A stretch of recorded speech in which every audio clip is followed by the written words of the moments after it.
വട്നഗർ എന്നൊരു ചെറു പട്ടണത്തിലെ പൊടിപടലങ്ങളിൽ 1950 ഒരു സെപ്റ്റംബർ പ്രഭാതത്തിൽ ജനിച്ച ഒരു വ്യക്തി, ഒരു സാധാരണ കുടുംബത്തിലെ ബാലൻ, നരേന്ദ്രമോദി.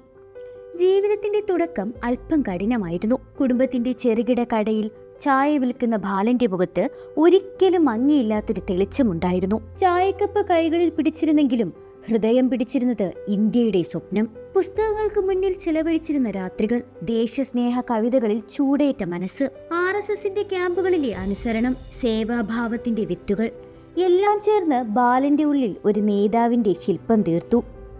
കാലം മാറി.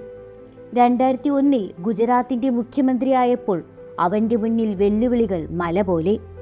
പക്ഷേ പ്രതിസന്ധികളിൽ അവസരം കാണുന്ന അവന്റെ കണ്ണുകൾ ഗുജറാത്തിനെ പുതിയൊരു വഴിയിലേക്ക് നയിച്ചു. ഗുജറാത്ത് മോഡൽ.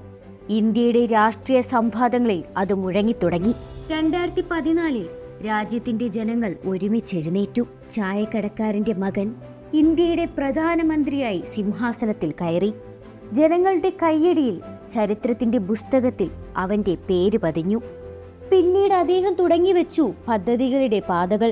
സ്വച്ഛ് ഭാരത്, ജനധൻ പദ്ധതി, ഡിജിറ്റൽ ഇന്ത്യ, ആയുഷ്മാൻ ഭാരത്. സ്വച്ഛ് ഭാരത് ശുചിത്വത്തിന്റെ ആഹ്വാനമായിരുന്നു. ജനധൻ പദ്ധതി കോടികൾക്ക് ബാങ്കിന്റെ വാതിൽ തുറന്നു. ഡിജിറ്റൽ ഇന്ത്യ ആവട്ടെ സാങ്കേതിക പ്രകാശം ഗ്രാമങ്ങളിൽ എത്തിച്ചു. ആയുഷ്മാൻ ഭാരത് ദരിദ്രരുടെ ജീവന്റെ രക്ഷയായി. എന്നിരുന്നാലും പ്രശംസകളും വിമർശനങ്ങളും ഒരുപോലെ അവനെ പിന്തുടർന്നു.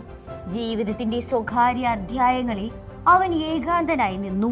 പക്ഷെ അവന്റെ വാക്കുകൾ, എന്റെ കുടുംബം 130 കോടി ഇന്ത്യൻ ജനങ്ങൾ എന്ന വാക്യം ജനങ്ങളുടെ ഹൃദയത്തിൽ മുഴങ്ങി.